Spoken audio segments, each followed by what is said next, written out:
Katambi sio mtaalamu wa kujua uvunjaji wa amani, sio jukumu lake, lile ni jukumu la polisi. Ndio maana wako pale wanasomea, ni taaluma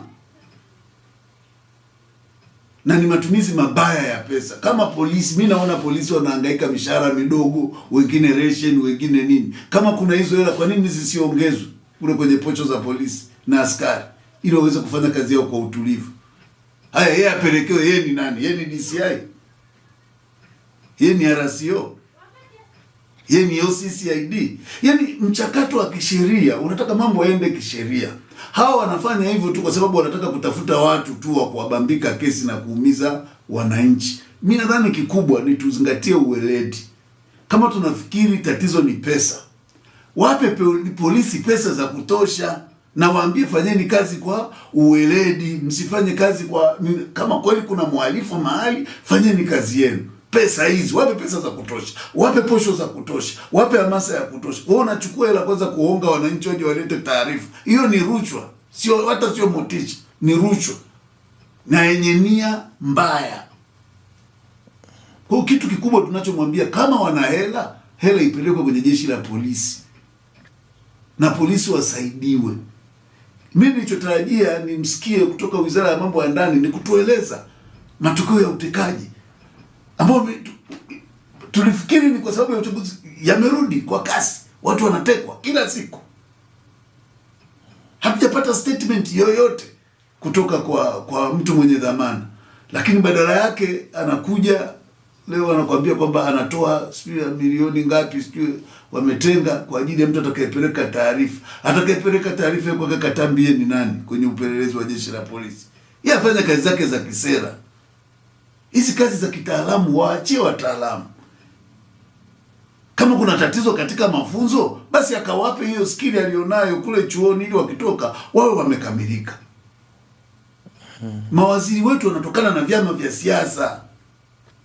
Kauli zao haziwezi kutenganishwa na vyama wanavyotoka kwa sababu tayari wana mgongano wa maslahi. Ndio maana tunataka jeshi la polisi ling'olewe, lisihusike kabisa.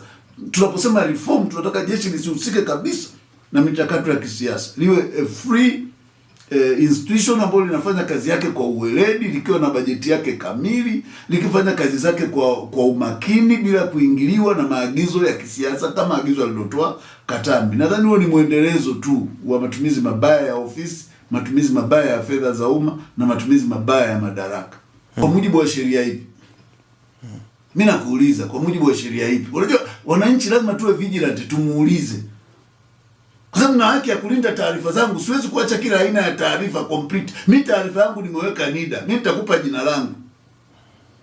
Minimum nikikupa kwa shingo upande namba ya simu. Wewe unataka kitambulisho changu cha NIDA uende nacho wapi? Nikikupa jina wewe nenda kamuulize yule anayehifadhi data zangu. Yaani unatunga sheria, wao wenyewe wanatunga sheria data protection, lakini haelewi. Anataka ku-expose.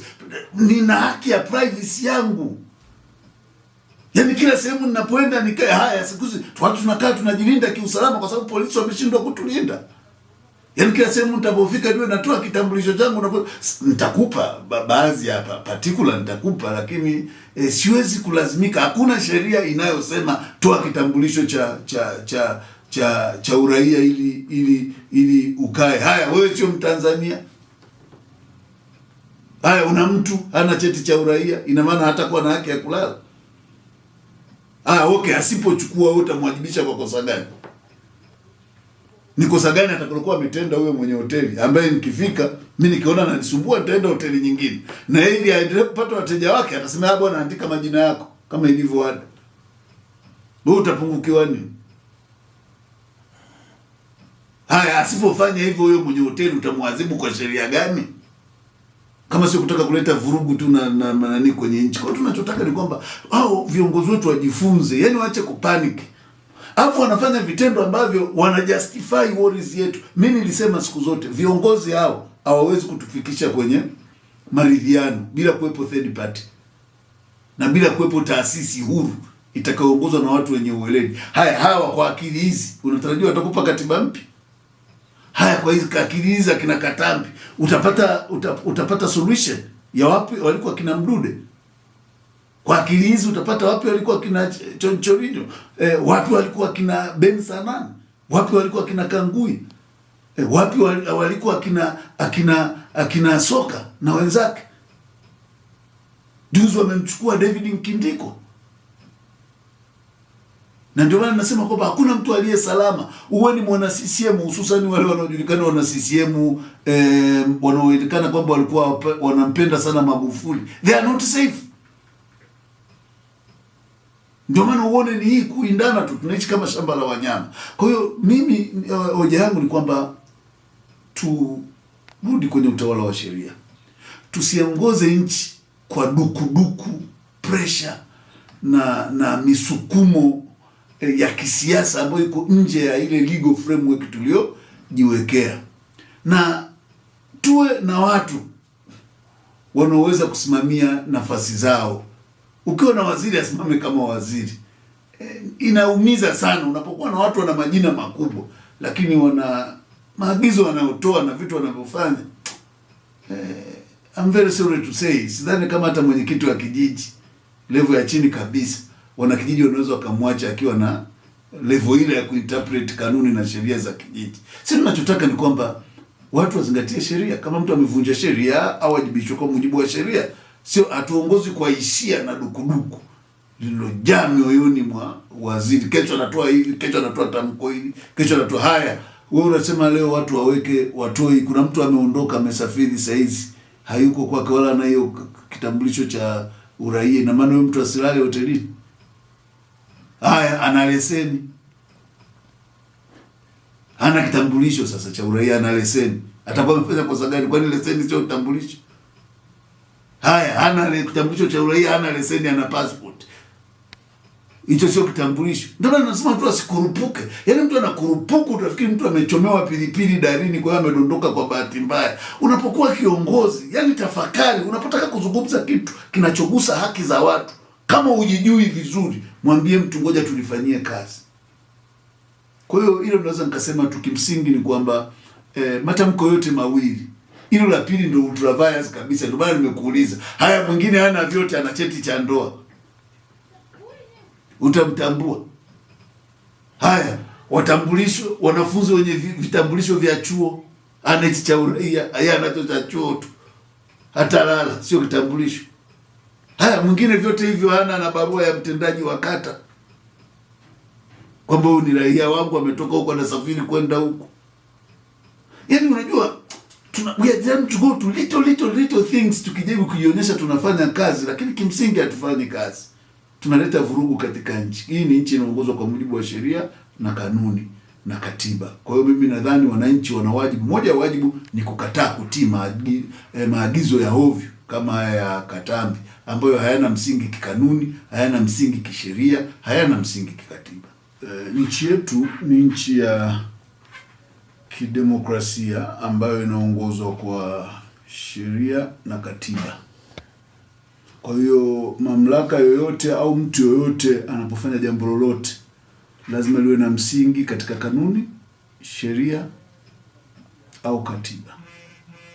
Lakini ukiangalia muundo wa jeshi letu la polisi, jeshi la polisi ni kamili kisheria jinsi lilivyo na limekamilika kwa namna yake ya utendaji, uendeshaji na uwajibikaji. Sio idara ndani ya Wizara ya Mambo ya Ndani. Maana nilimsikia waziri anasema yeye ana instrument. Yaani alikuwa anazungumza kana kwamba anaiangalia jeshi la polisi kama kitengo hivi labda cha mawasiliano ambacho anaweza kumsummon ya IGP na kumpa maelekezo kama anavyoelekeza mfanyakazi wa kawaida. Ile ni makosa. Kwa hiyo kimsingi agizo lile linagusa mantiki ya kikatiba. Nchi yetu katika ibara ya 18, nchi yetu katika katiba yetu ibara ya 18 ya katiba ya Jamhuri ya Muungano wa Tanzania 1977 kama ilivyokuwa ikibadilishwa, ukiisoma pamoja na kile kifungu cha 20 moja, lakini vile vile ukasoma na kifungu cha 30 cha katiba, vyote kwa pamoja utaviona kwamba katiba kwanza inatambua haki ya kutoa maoni. Pili, inatambua haki ya kukusanyika. Tatu, inatambua haki ya wananchi kupata taarifa. Kwa hiyo yani, mtu anapokuja na taarifa mbadala anakosoa kwamba kitu hichi kinachokwenda sivyo, sio jambo la kuona kama ni uadui au ni taharuki. Kwa hiyo ni jambo ambalo linalindwa kikatiba na ni haki ya kikatiba. Kwa hiyo uhuru wa kutoa maoni na kujumuika na kushiriki katika shughuli za kisiasa ni haki za kikatiba na sio hisani za mamlaka, katambi au kiongozi wowote wa Chama cha Mapinduzi. Sio hisani. Ni taratibu tumeziweka kama wananchi, na maeneo kama haya ndio niliyotarajia nione sasa nguvu ya msajili wa vyama vya siasa, kama kweli yupo. Kama kweli chocheo kina mtu na hiyo ofisi na mtu, ndio eneo tulilotarajia sasa tuone, kwa sababu huyu mtu ana agizo la katambi, sio tu lina frustrate haki za wananchi kujumuika, kufurahia demokrasia na kueneza sera zao kwa vyama vya upinzani, lakini moja kwa moja linaingilia shughuli halali za vyama vya siasa kinyume cha sheria. Lakini tukumbuke, ukisoma vile sheria ya vyama vya siasa kuanzia kifungu cha 11(1)(a), 11(1)(b), 11(4), 11(5), vyote vinaeleza taratibu na namna ambavyo vyama vya siasa vina privilege kufanya mikutano ya hadhara, kufanya maandamano. Maana sasa hizi watu wengi wanafikiri labda maandamano ni uhalifu. Maandamano sio uhalifu, ni haki ya kikatiba na ni moja ya free speech, ni it's a freedom of expression. Mtu akiandamana, hata akisema anaandamana miezi mitatu bila ukomo, ili mradi kuandamana kwake kule ni kueleza hisia zake. Hariziki na uongozi, hariziki na hatua za kiutawala, hariziki na hatua za kiuchumi, hariziki na jambo fulani, hariziki na unyanyasaji unaofanyika kwa namna yoyote, iwe wa kijinsia, iwe wa kidemokrasia. Yoyote anapoandamana ni haki yake, au kukutana ni haki yake ya kisheria, sio uvunjaji wa amani kama ambavyo wengi wetu wanajaribu kutafsiri au wamejaribu kutafsiri. Lakini kuna kitu nimesikia agizo vile vile analolitoa mheshimiwa huyu ndugu yangu msomi Katambi, ambao nadhani amejielekeza vibaya, labda kwa kuwa na muda wa kufanya cross reference ili kujielekeza sawa sawa kwenye vifungu vya sheria. Yeye hana mamlaka kwanza ya kumwagiza IGP kutekeleza, hana hiyo mamlaka. Anaweza akamshauri, yani kama ambavyo raia yoyote unaweza kaloji complaint. Kama yeye anaishwa, nafikiri si sawa sawa, anaeja kailoji kama complaint, ifunguliwe jalada ili polisi ijiridhishe kwa taratibu zake. Sio kuagiza akiwa amesimama bungeni kana kwamba ndio rais wa nchi. Mtu pekee anayeweza kuviagiza vyombo vya ulinzi na visalama kwa tamko vya ulinzi na usalama ni Rais wa Jamhuri ya Muungano wa Tanzania. Otherwise polisi inajitegemea, inatekeleza majukumu yake kwa sheria yake, muundo wake. Wizara imejilink kwa sababu ya civilization, budgeting, sera, ili kuona kwamba angalau sera zinapotungwa au mipango inaweka ya polisi ni ya kuangalia, yani ile kucivilize polisi, link ndio inaokuja pale ya wizara, lakini sio ya administrative, yani kwa kwamba waziri wa mambo ya ndani sasa IGP yuko chini ya waziri wa mambo ya ndani. Sio kweli, sio kweli, wala haapi kutii wala utii kwa waziri ya mambo ya ndani. Kwa hiyo waache kuleta vurugu kwenye mfumo wa utawala na kuleta taharuki bila sababu za msingi. Lakini ni wajibu wa IGP kulilinda jeshi yake na kulinda heshima yake. Lazima aone namna ya hasira ya wananchi walionayo dhidi ya polisi. Sio polisi wote wabaya, lakini baadhi ya matendo haya ambayo mara nyingi CCM inakimbia, inapobanwa kisiasa, inakimbia nyuma ya polisi afu inawatanguliza polisi wawashambulie na risasi na mabomu wapinzani. Kwa hiyo ile sio nzuri. Polisi wakatae, wawaambia kina Katambi, wao ndo wana serikali, wanajua walivyojiweka, wanajua walikopata kura zile 95%. Ujuzi ule waliotumia kupata kama mtu anaungwa mkono na 98%, wanahofu nini kuja kuwaambia wananchi kwamba wasiwasikilize Chadema? Kinachofanyika sicho, badala yake wanarukia mambo ambayo ni kinyume cha sheria. Kwa hiyo Katambi hana mamlaka yayo ya kisheria au ya kikanuni kumwagiza IGP kufanya jambo fulani. Lakini vile vile sheria, hakuna mahali sheria inamtaka IGP kutoa ruhusa au vibali. Hana hiyo mamlaka. Hilo ni eneo la OCD wa mahali. OCD wa mahali ana taratibu alizowekewa kikanuni na zinazoeleweka ambazo anaweza akasema jamani msifanye. Anaona Mwabukusi anasema ninaandamana kwenda kumuua B kwa sababu namchukia B ni mchawi, atazuia. Kikundi A kinaandamana kwenda point B chenye mlengo A. Kikundi B kinaandamana kwenda point B chenye mlengo B, na vinaenda kukutana sehemu moja. Yale ndio maeneo polisi nasema hapana, hapa kunaweza kuwa na mgongano na uvunjifu wa amani, kwa sababu kwanza nyinyi watu mnakinzana, lakini hamwezi kwenda kuandamana mkakutana wote njia panda. What will happen? Pale OCD ndipo anaposema wewe uliyepanga kuandamana tarehe 10 utaandamana tarehe 13. Wewe uliyepanga kuandamana tarehe 11 endelea na maandamano. Ndio utaratibu, lakini sio kwamba kunatokeza tu agizo moja la jumla, yani watu wamekaa tu sehemu nchi nzima tu wakasema hakuna watu wangu watu wasifanye mikutano, watu wasifanye maandamano, watu wasifanye nini. Ule ni uvunjaji wa katiba na sio sawa kisheria. Kwa hiyo kazi ya jeshi la polisi ni kulinda haki, sio usalama au utulivu wa CCM. Ni kulinda haki za raia, usalama wa raia na kulinda sheria za nchi.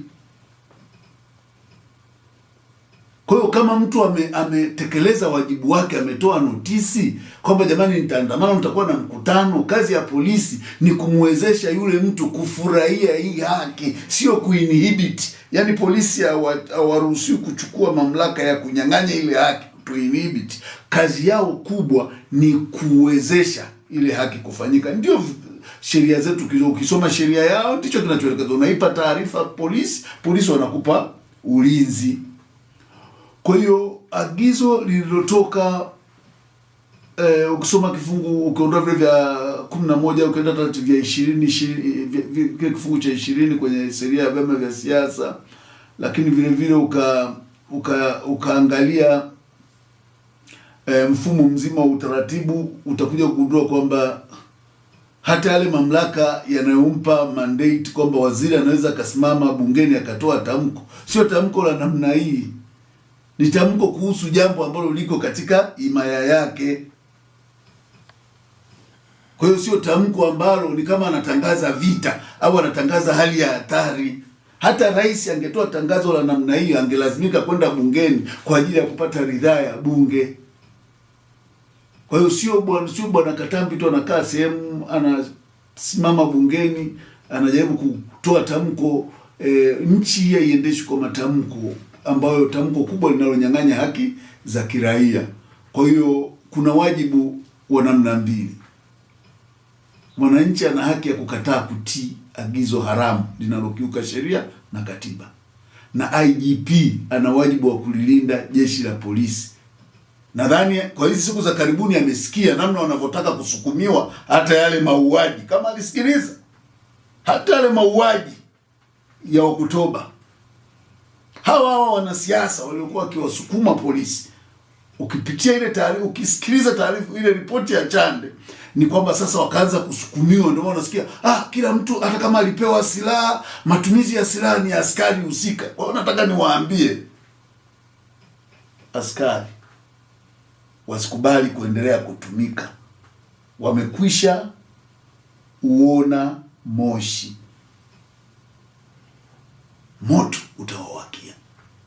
Kwa hiyo jambo kubwa na la msingi la wao kufanya ni wakatae na warudi kwenye uweledi. Wawaambie wanasiasa wakajibu hoja za kisiasa majukwaani. sio kuliingiza jeshi kwenye mambo ya siasa.